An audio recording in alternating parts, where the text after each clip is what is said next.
뭘 얘기해 줄까? 일단은 기후변화로 이제 기존의 사과 재배 지역들이 어렵다. 그리고 사과 재배가 북상하고 있다. 이런 얘기 많이 들으셨을까요? 근데 여러분들 유엔에서 유엔 세계 식량 계획인가 식량 기구인가에서 발표한 통계 보면 북한의 사과 생산량하고 한국의 사과 생산량이 이제 데이터가 나오는데요. 북한의 생산량이 더 많아요. 북한의 사과 생산량이 세계 17인가 그렇고 우리가 24인가 그래요. 굉장히 한국 사람들이 북한의 생산량이 더 많다 그러면 믿지를 못해. 근데 우리나라가 사과 농업을 시작하게 된 거는 사실 일제강점기에 일본 사람들에 의한 규모화된 과일 농업이 시작이 된 거예요. 우리 조선시대 때까지만 해도 과일 농업은 없었다고 보시면 돼요. 집에 감나무 한 그루, 대추나무 한 그루 이 정도였지 농업으로서의 좀 규모 있는 과원 조성이랄지 이런 거는 다 땅만 보이면 뭐야 식량작물 심었었죠. 하다못해 감자 고구마라도. 과일은 어떻게 보면 식량 생산 다음에 부분들이었기 때문에 농업으로서의 과일 농업은 없었어요. 근데 어찌됐든 자 여기도 예산 사과의 첫 시작도 뭐 여기 고덕면 대천리 요 부근인데 어디선가 일제 강점기에 한 300평 정도의 규모의 사과 과원을 일본 사람이 시작을 한 거예요. 근데 그 당시에 일본 사람들이 사과 과원을 먼저 조성했던 데가 어디냐 지금의 개성, 평양 근교, 해주 북쪽에 더 빨리 시작을 했었어요. 그래서 사과는 원래부터가 좀 추운 지방, 사계절이 뚜렷한 곳 이런 곳들이 재배에 적진 거예요. 근데 이제 남쪽도 해발 장수사과 같은 경우 해발 300, 500 이렇게 높은 지대에서는 되는데 이렇게 평지에서는 잘 안 되고 있는 거고. 그 다음에 이제 요즘 문제되고 있는 거는 뭐냐면 자 전반적으로 지구 온난화돼서 이제 따뜻해졌죠. 근데 거기까지는 문제가 없어요. 근데 예를 들어서 이 사과 나무들이 예전에는 한 3월 중순 돼야 수액을 빨아 올리고 이제 봄을 느꼈다라 그러면 요즘에 뭐 2월 달에도 따뜻하니까 수액을 빨아 올려. 근데 꽃샘추위라 그래서 갑자기 추워지잖아요. 그러면 자 이 나무들은 겨울에 영하 20도 내려가도 죽진 않아. 근데 봄에 날씨가 풀렸다가 갑자기 영하로 떨어지면 나무가 죽는 거야. 그게 무슨 얘기냐면 가을이 되면 나무들은 자 이 소위 핏줄 수관이죠. 그것들이 이제 휴식기에 들어가면서 밑으로 내려가. 그리고 농도가 높아지고 추워도 그게 얼어 터지진 않아. 그러면 이제 겨울에 이제 밑으로 내려갔다가 봄 되면 어떻게 수액을 빨아서 올리죠. 이제 핏줄에 피가 통하기 시작하는 거야. 그러면 이제 농도가 낮아지고 온도에 영향을 많이 받게 돼. 근데 갑자기 밤에 새벽에 영하로 떨어져 버려. 그러면 뭐요? 터져 버리죠. 그러니까 이 가는 관에 물이 없을 때는 추워도 이게 터지질 않는데 수액이 돌면서 얼어버리니까 뻥 터져버리니까 나무가 죽어버리죠. 그게 이제 그 다음에 꽃이 폈는데 또 갑자기 영하로 떨어진다거나 이게 이제 봄 동해 피해 뭐 서리 피해 이런 것들이 요즘에 좀 심각해요. 그래서 그게 수확량으로 직결되고 또 작년 같은 경우 비가 굉장히 많이 왔어요. 그러면 뭐 병충해가 심하고 그것도 이제 생산량에 영향을 주게 되고 작년에 한 30% 정도 줄었어요. 전체적으로 한국 사과의 생산량이 여러분 30% 주니까 뭐야 가격은 2배 뛰었죠. 2배도 더 뛰었어요 지금. 그러니까 이제 그 공급이 수요를 못 쫓아가니까 좀 그런 현상이 이제 벌어진 거고 단순하게 지금 기후변화 때문에 사과가 북상하고 있는 게 아니라 원래 사과란 작목은 북쪽에서 더 생산량이 많다. 그리고 요즘 이제 우리나라 상황만 본다고 하면 지금 대구나 이런 곳은 사실 사과밭 할 데가 없는 거예요. 다 아파트 짓고 공장 짓고 그래서 그 다음에 이제 장수나 이런 데들도 지금 인력 부족, 그러니까 고령화되고 인력들이 없어요. 다 지금 여기 주변 사과밭들도 70대, 80대 어르신들이야. 그러니까 이제 여러 가지 현상 때문에 사과밭 면적도 줄고 기후 조건이나 이런 것 때문에 재배하기도 힘드니까 지금 강원도 양구나 정선, 그다음에 경기 북부 포천, 파주 이런 데로 재배지가 올라가고는 있어요. 근데 이제 그쪽은 뭐야? 경기도는 땅값 비싸. 강원도는 땅이 되게 경사지고 농사짓을 면적이 그렇게 많지가 않아. 그러니까 남쪽에서 줄어드는 만큼 위쪽에서 그렇게 많이 확산되고 있지는 못해요. 이제 그런 현상들이 벌어지고 있고요. 제가 말씀드리는 거는 다른 농업 작물 중에 그래도 소득이 높은 작목이 사과예요. 그러니까 지난 수십 년 동안 다른 배나 다른 것들은 가격 변화도 심하고 되게 뭐랄까요, 안 되는 쪽으로 흘러왔다 그러면 사과는 그래도 아직 수입도 안 되고 있고 경제성은 제일 좋은 작목 중에 하나예요. 그래서 주변에 보면 오랫동안 사과 농사 짓는 분들은 그런대로 소 키우는 분들하고 사과 키우는 분들은 보면 좋은 차 타고 다녀요. 그러면 좀 소득이 되는구나, 그걸 느낄 수 있고, 앞으로도 사과 농업은 수입만 이렇게 뭐 본격적으로 많이 되지 않는다 그러면 괜찮은 작목 중에 하나예요. 근데 이거는 또 그만큼 뭐예요? 진입장벽이 좀 높다고 묻는 부분이에요. 그러니까 이제 스마트팜을 통해서 딸기나 이런 부분들 오히려 진입장벽이 낮습니다. 뭐냐면 매뉴얼화 돼 있고, 이제 그 컨설팅이나 설비하는 사람들한테 이제 잘 맡기거나 만나면 이제 그렇게 어렵지 않게 진입할 수 있는 부분들인데, 사과 재배 기술은 이제 뭐 그런 부분들이 조금 어려워요. 그러니까 재배 기술들도 좀 단순하지 않고, 뭐냐면 스마트팜 해서 양액 재배하는 거는 되게 매뉴얼적이거든요. 배합 비율 잘 해야 되고, 뭐 예를 들어 자동화할 수도 있고, 근데 이런 거는 이제 그런 부분들이 좀 제한된 거죠. 근데 이제 지금 사과 농업도 보시면 땅에다가 그냥 나무를 심으면 열매 따먹을 수 있는 게 아니고, 모든 농업이 마찬가지예요. 예전처럼 그냥 나무 심고 나무만 키우면 되는 게 아니라 굉장히 과학적인 설비와 시설들이 필요해요.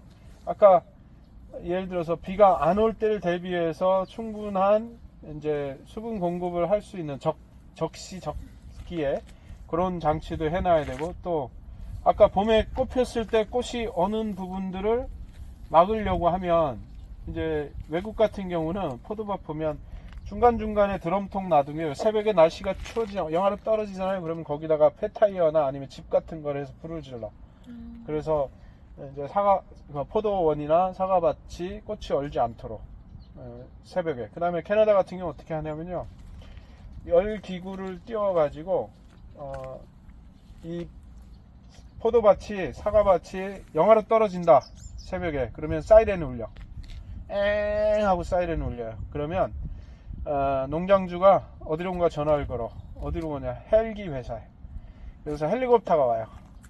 그래서 몇 미터 상공에 따뜻한 공기가 있는지를 체크해서 헬기를 몇 미터 상공에서 머물러 주십시오. 그러면 헬기가 뭐야? 날개 돌아가면서 따뜻한 바람을 밑으로 내리죠. 그러면 과원이 찬 공기가 없어지겠죠. 그러니까 그 정도로 민감한 거예요, 사실은. 근데 이제 생각해 보세요.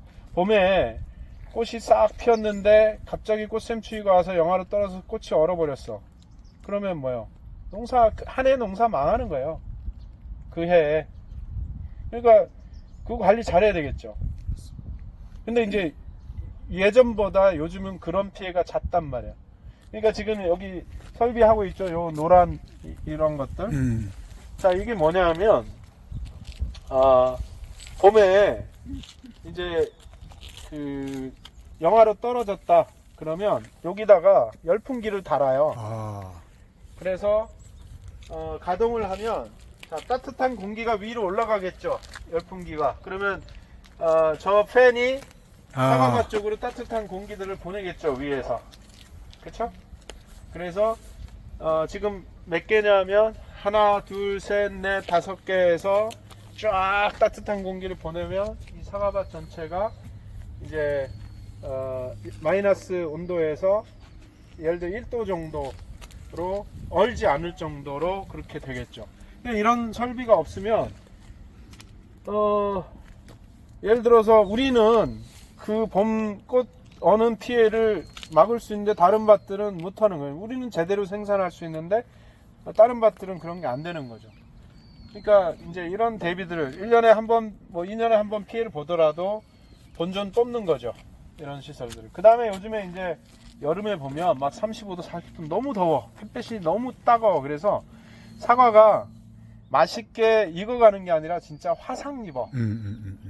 그러니까 예를 들어서 뭐 저쪽에 지금 했다가 뭐 걷어놨는데 그늘막을 만든달지, 그 다음에 여름에 너무 더우면 미세살수라 그래서 안개처럼 물을 쫙 뿜어서 이제 그 열매가 너무 뜨거워지지 않도록 한달지, 그런 설비들이 필요하고, 지금 이 하얀 라인 같은 경우도 뭐냐면 지금 노란 이 보이시죠? 네, 노란 네. 거. 네. 이게 이제 여름에 너무 더웠을 경우엔 저기서 안개처럼 물이 쫙 나오는 거예요. 그래서 온도를 낮출 수 있게. 뭐 이런 설비들이 없으면 이제 하늘만 쳐다보고 농사 지을 수가 없는 거죠. 네. 그 다음에 이제 여기 보시면 저쪽 사과나무는 일정한 간격을 한 1.2m나 1.5m 간격으로 저렇게 사과가 심어져 있죠. 근데 이쪽 보시면 어때요? 좀 불규칙하죠? 간격이 넓었다가 두 개는 또 좁고 넓었다 좁고, 이게 이제 다축 수형이라 그래서 새로운 시도를 하고 있는 거예요. 그러니까 예전에 사과 밭 보면 이 주간 간격이 되게 넓고요. 사과가 되게 나무가 굵어. 그리고 가지가 옆으로 많이 뻗어 있어. 그거 이제 일본식 재배 방법이었는데, 그러니까 막 사과 가지에다가 나무 받쳐놓고 파이프 받쳐놓고 막, 그러니까 나무 한 그루가 차지하는 면적이 굉장히 넓었어요 옛날에. 자, 근데 요즘에 이제 이렇게 밀식 재배가 일반적이에요. 그러니까 줄간 간격은 넓고, 왜 트랙터나 기계들이 왔다 갔다 하면서 노동력 줄여야 되니까. 그 다음에 주간 간격은 좁혀놓고, 그래서 햇빛이 골고루 들고 노동력을 좀 줄일 수 있는 유럽 방식의 과원 조성이 지금 밀식 재배인 거예요. 옛날 사과밭하고는 틀려요. 요즘에는 거의 대부분 이제 이런 식으로 바뀌었는데, 그래서 그 사과나무를 키울 때 이제 나무를 많이 키우질 않아요. 여러분, 사과 농사를 짓는 목적이 나무 키우는 게 목적 아니잖아요. 뭐예요? 열매잖아요. 그러니까 나무로 가는 영양분은 줄이고 열매로 가는 영양분을 많게 하기 위해서 외성대목을 쓰고, 그 다음에 나무가 많이 크면 사람들이 사다리 가지고 작업해야 되고 노동력이 많이 필요해. 그러니까 이렇게 외성대목을 써서 나무를 많이 키우지 않고 햇볕 골고루 들게 하고, 그 다음에 사과 품질이 좋게 하고 하는 방법들로 쓰고 있는, 요즘에 이제 요 방식들이 보다 좀 새로운 방식인 거예요. 저쪽 밀식 재배에 비해서. 뭐냐면 이제 가지들을 사람이 원하는 방향으로 유도하는 거죠. 그래서 예를 들어서 여러분들 포도밭이나 뭐 복숭아밭 그러면 나무를 유인해서 터널을 만들고 뭐 이런 식이죠. 요즘에 사과도 이렇게 터널 만들어서 재배하는 것도 있어요. 그래서 이제 이거 같은 경우도 여기서 이 가지는 이렇게 해서 이제 여기서 퍼져서 과일들이 열릴 거고, 요 가지는 위로 올라가서 크리스마스 트리처럼 만들 거고, 이 가지는 또 일로 가고. 그러니까 열매가 열릴 수 있는 공간을 만들어야 되잖아요. 그리고 효율적인 공간들을 만들기 위한 이런 방법들이 동원되는 거죠. 그래서 지금 이쪽은 사과밭들 갱신 중이에요. 저희가 저쪽 나무는 한 20년 됐어요.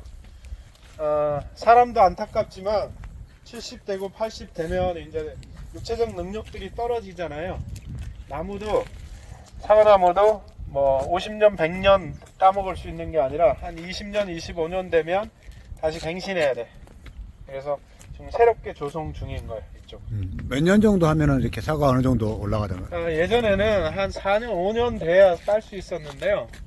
요즘에는 묘목 단계에서 한 3년 차 됐던 걸 심어서 그 다음에 조금 따고 한 3년 차부터는 어느 정도 수확이 가능해요. 빨리 수확하는 거죠.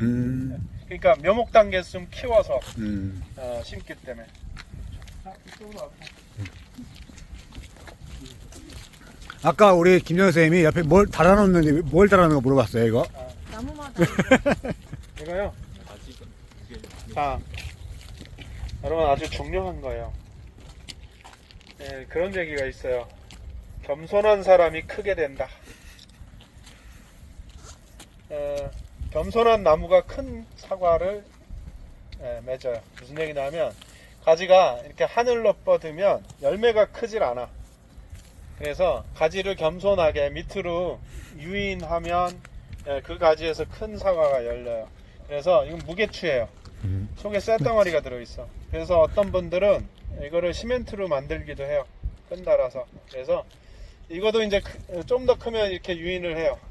가지들이 밑으로 오게끔. 네. 유인하는 유인추예요. 이거. 여기도 보면 처음 보신 분도 많으니까 하얗게 칠해놨어요, 이렇게 밑에 바닥을. 네. 네. 수성 페인트고요. 이거 왜 칠하냐면 아까 봄에 햇빛을 가려놓는 거예요. 그러니까 봄을 좀 늦게 느끼게.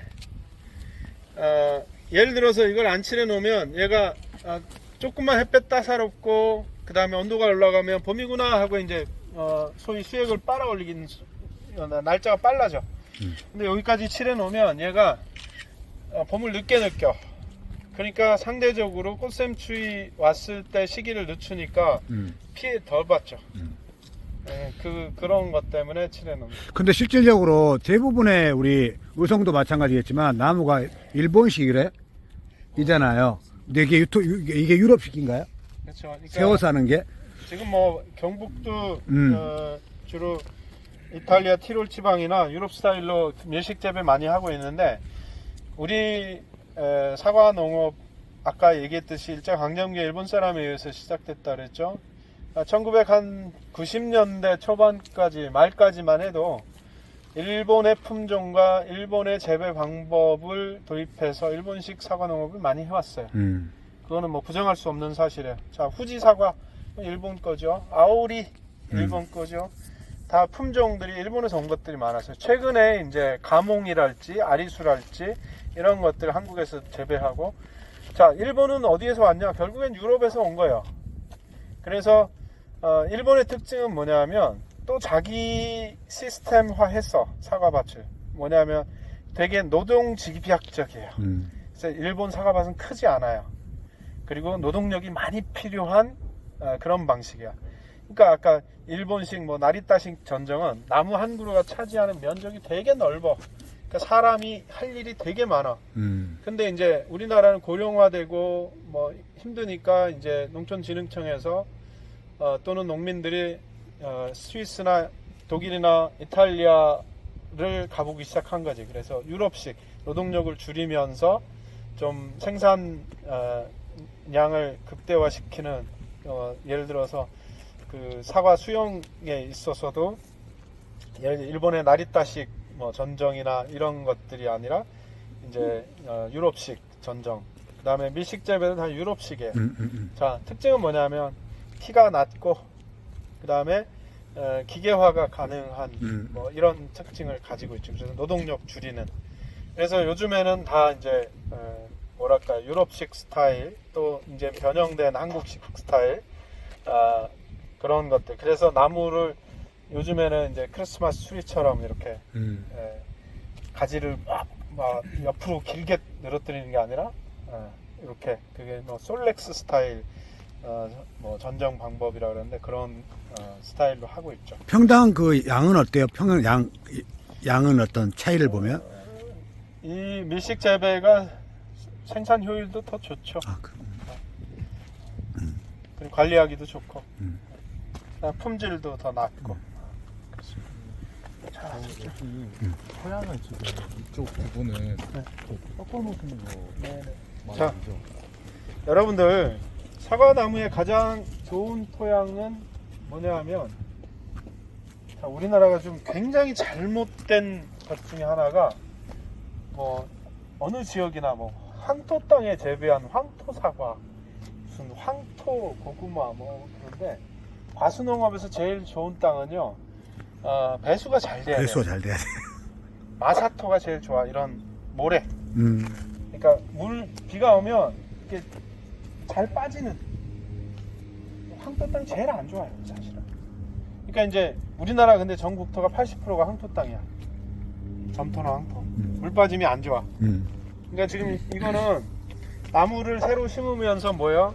그 라인을 포크레인으로 쫙 파고 마사토하고 그다음에 거름 해가지고 토양을 만들어서 집어 넣으면서 나무를 다시 심은 거예요. 배수가 잘 되게 하기 위해서. 그러니까 아까 얘기했죠. 그냥 땅만 파고 나무만 심는다 그래서 좋은 사과 안 열린다.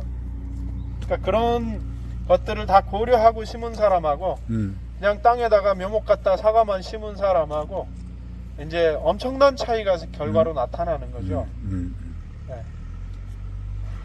최근에 들어와가지고 지금 이제 이슈가 되고 있는 게 원예작물의 스마트팜에 대한 이야기를 계속 해왔었는데, 이제 과수작물 스마트팜, 최근에 이슈들이 이제 노지에서 어떻게 스마트팜 할 거냐. 어떻게 보면 오늘 이렇게 대표님 말씀하셨던 게 바로 이렇게 열풍기를 한다든지 아니면 온도에 따라 탄다든지 이런 게 스마트팜의 하나의 시스템화 되고 있는 과정인데, 뭐 여기다 좀 덧붙인다면 어떤 거 있을 수 있을까요? 그러니까 이제 예를 들어서 내가 저는 보통 새벽에 기온이 영하로 떨어지거든요. 네. 그러면 새벽 2시나 3시에 영하로 떨어졌다. 그러면 자, 이런 장치를 해놓더라도 내가 와서 스위치들을 켜야 돼. 근데 이제 센서를 달아서 온도가 마이너스 1도가 되면 가동하게끔 해놓는달지, 아니면 핸드폰으로 알람을 해서 온도 떨어졌으니까 조치를 취하세요, 최소화하는 그런 것들을 해놓으면, 때로는 내가 잠자면서도 지가 알아서 자동으로 보일러를 열풍기를 켤 수도 있고 뭐 이런 부분이 있을 수 있겠죠. 그러니까 이제 그런 부분에서 적용될 수는 있는데 그게 다 돈이에요. 다 돈이야.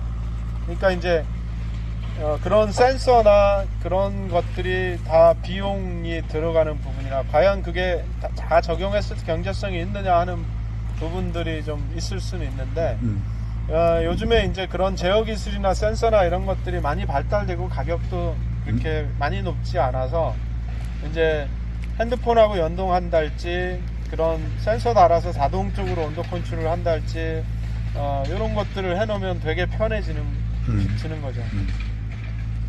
근데 이제 이 하우스 같은 경우가 아니고 이렇게 노지에서 하는 거는 한계는 있어요. 한계는 있어요. 100% 그것만 믿고 있을 수는 없는 거고, 현재까지. 근데 지금은 어떤 수준까지 왔냐 하면, 사과 수확도 예를 들어서 이제 이 수확차가 지나가는데 이제 드론 같은 게, 이게 그 기계하고 연결된 드론 같은 게 잘 익은 사과만 무궁해서 따고 무궁해서 따고, 이런 실제로 이제 뉴질랜드나 호주나 유럽에서는 그런 것까지 적용이 되고 있어요. 사람들이 수확하는 게 아니라 색깔이나 이런 것들을 측정을 해서 드론 같이 이렇게 해서 딱 그 사과들을 수확하는 그런 형태까지. 지금 여기가 몇 평이에요, 전체가? 이쪽은 지금 한 7,000평 정도 돼요. 자, 이쪽으로 트랙터 오니까 이쪽으로.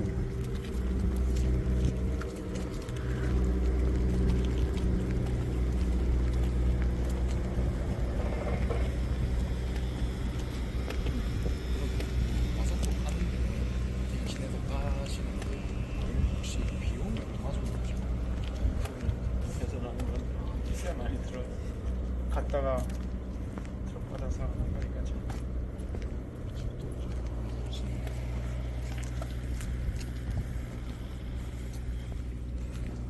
여기 따뜻하네. 여기도 괜히 저쪽으로 갔다.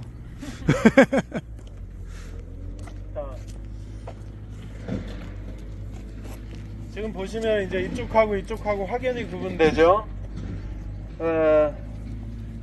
사람으로 치면 이제 이쪽은 한 2-3살짜리, 이쪽은 이제 80대, 90대 사과나무예요.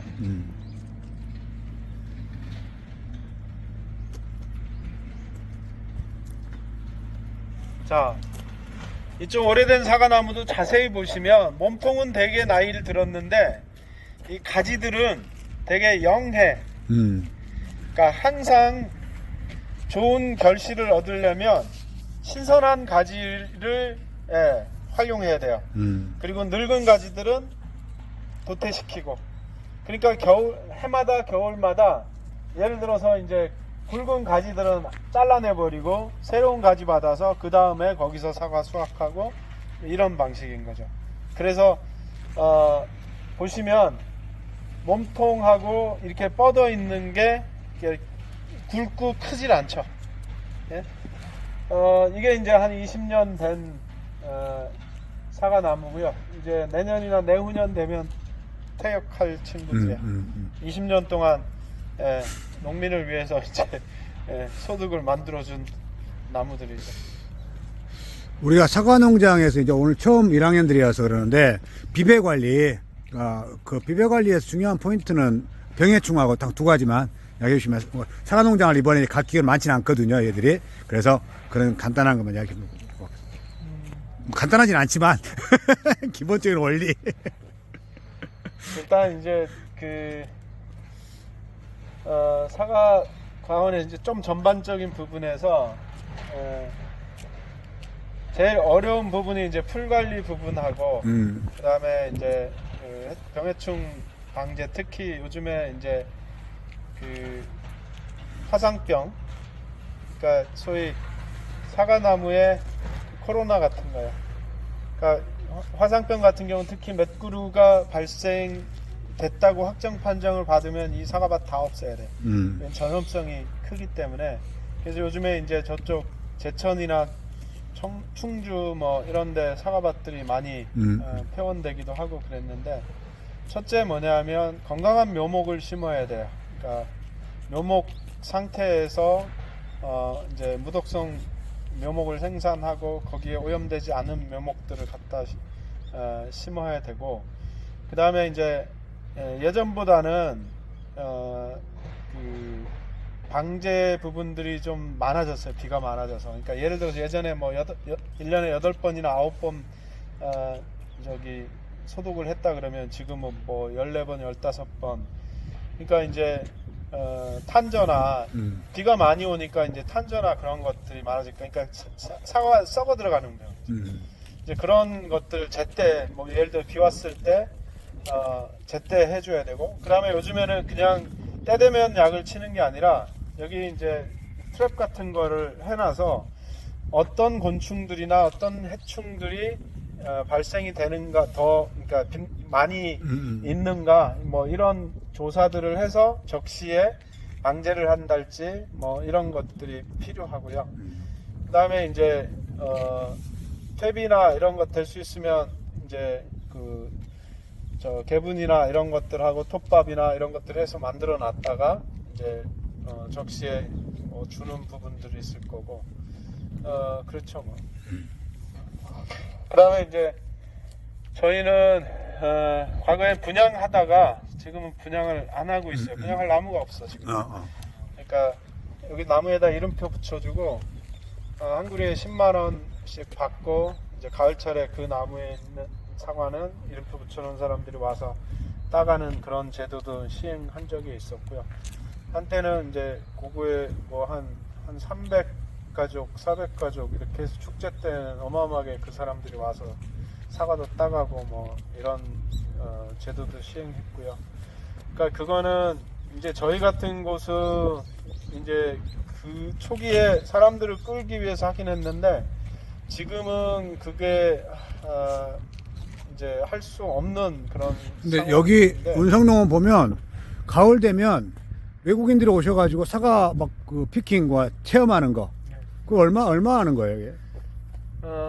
5개 10,000원 받았었는데 올해는 이제 4개 10,000원 그렇죠. 그래서 와서 이제 사과 따는 대로 개수에 따라서 돈 내게끔. 근데 특히 외국 사람들은 어릴 때 사과밭에 가서 애플 피킹이라고 해서 사과 따는 추억들을 다 가지고 있어요. 그래서 특히 한국에 와 있는 주한 미군들은 군인들만 와 있는 게 아니라 자기 가족들 또 보면 평균 2-3명씩 있어요, 애들이. 그러니까 어릴 때 사과 따기 체험들을 해줘야 되는 거예요. 그래서 가을철 되면 애들이 있는 외국 분들은 여기 와서 사과 따기 체험 많이 하고 있죠. 그러니까 이제 여러분들이 만약에 체험과 결합을 한 뭐 과학원을 한다 그러면, 자, 우리도 지금 한 5가지 품종이 있는데요. 뭐 아리수, 그 다음에 홍로 같은 여름 사과 품종 있고, 이제 8월 말이나 9월 초에 나오는, 그 다음에 시나노 골드 같은 중생종, 가몽 뭐 이런 중간에 9월이나 10월 초에 나오는 게 있고, 그 다음에 후지 사과가 제일 늦게 나와요. 그러니까 이제 품종 하나만 하면 농사 짓기는 되게 편해요. 같은 시기에 모든 작업들을 하니까. 근데 품종이 시기별로 다르면 이제 예를 들어서 이때는 이 작업 해줘야 되고 이게 계속 일이 끊임이 없는 거예요. 근데 예를 들어서 후지만 다 심잖아요. 그러면 11월 초에만 사과가 나와. 그러면 이제 사과는 빠른 건 8월 달부터 8월 말부터 나오거든요. 빠른 사과들은. 그럼 사과 좋아하는 사람들은 8월 달 9월 달에 우리한테 예를 들어서 우리는 후지만 있는데 전화와, 여기 아리수 없어요, 뭐 홍로 없어요, 시나노 골드 없어요, 저희는 11월 달에 사과 나옵니다, 그때 오세요. 그러면 이분들은 다른 농장에 조생종 여름 사과 있는 데서 이제 받아먹기 시작해. 그리고 안 돌아와요. 그쪽으로 가버려.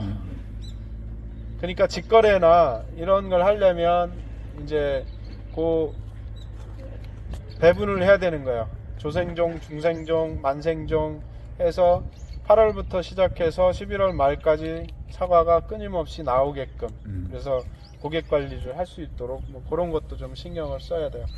축제는 언제 애들 뭐 친구들 한번 나중에 오고 싶다. 축제. 11월 첫째 주에 저희가 축제를 하고요. 저희는 이제 저기가 무대가 되는 거죠.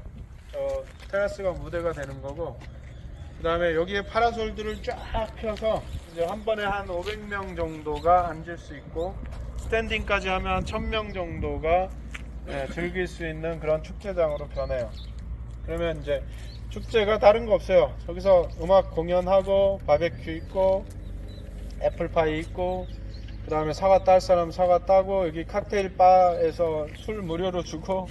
그러니까 그러니까 우리나라 지역 축제처럼 뭐 무대 크게 해놓고 연예인 불러오고 뭐 이런 식의 축제는 아니고요. 말 그대로 유럽이나 미국의 농장 축제 같은 그런 분위기예요. 자, 그럼 여기서 마무리하도록 할까요? 혹시 질문 할 거 있으세요? 있으면. 네. 이 사과, 더 소리 크게. 사과 이제 꽃을 수정을 해야 되잖아요. 근데 저희 집에서는 이 벌도 같이 키우고 자연 수정이 되게끔 하고 있거든요. 여기는 어떤 방식인지 좀. 둘 다 해요. 벌통도 갖다 놓고 인공 수정도 합니다. 그러니까 꽃가루 갖다가 이렇게 터치하죠. 네. 그러니까 요즘에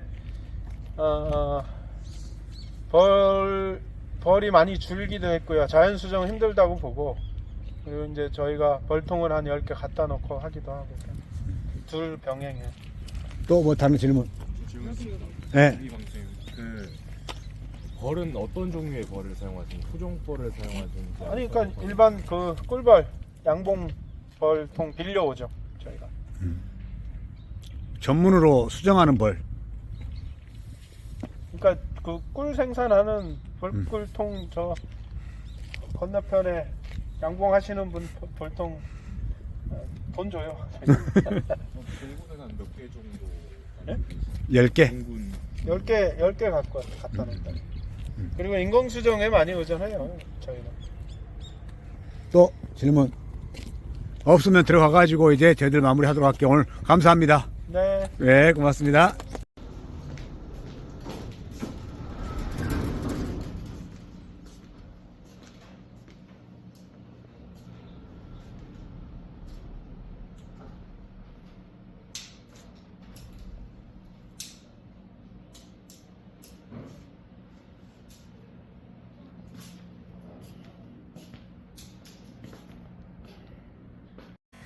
이제 1학년이에요, 다?